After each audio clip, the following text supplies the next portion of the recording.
सुंबराण हा चित्रपट आठवणींचा खजाना आहे. बालपणीच्या गावाकडच्या आठवणी, ते खेळणं, बागडणं, ते कोवळं प्रेम, ती अपुरी नाती, आयुष्य सांभाळणं, निर्णय घेता न येणं, उद्ध्वस्त होणं, हा सगळा प्रवास या चित्रपटात मांडला आहे. सुंबराणमध्ये एक अधुरी, अपूर्ण प्रेम कहाणी आहे. ती सुद्धा चांगली दाखवली आहे. अबोल प्रेम यातून दिसून येतं, पण ती प्रेम कहाणी अपूर्ण राहिल्यामुळे ती मनात सळ राहते, तीही कायमची. वीरूचा सुद्धा प्लॉट चांगला आहे. विरोबा बनण्याची त्याची धडपड दाखवली आहे. काय सुंदर कथा आहे. त्यात बारीक बारीक मनाचे कोपरे आहेत. वाडा सुद्धा चांगला निवडला आहे.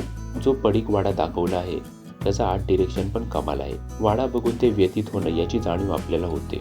गाणी पण चांगली आहेत, फक्त ती मोठी असल्यामुळे चित्रपटाची लांबी वाढवतात. आणि सगळ्यांनी सुंदर काम केलं आहे. आता बोलूया काही निगेटिव्ह पॉइंट्स बद्दल. सुंबराणा चित्रपट टप्प्याटप्प्यात आवडतो.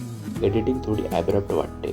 बिरोबाच्या मोठ्या मुलीचं नक्की काय होतं हे सांगितलंच नाहीये. कल्याणी म्हणजे मुक्ता बर्वे या कॅरेक्टरचा जो ग्राफ दाखवला आहे तो सुद्धा तितका पटत नाही.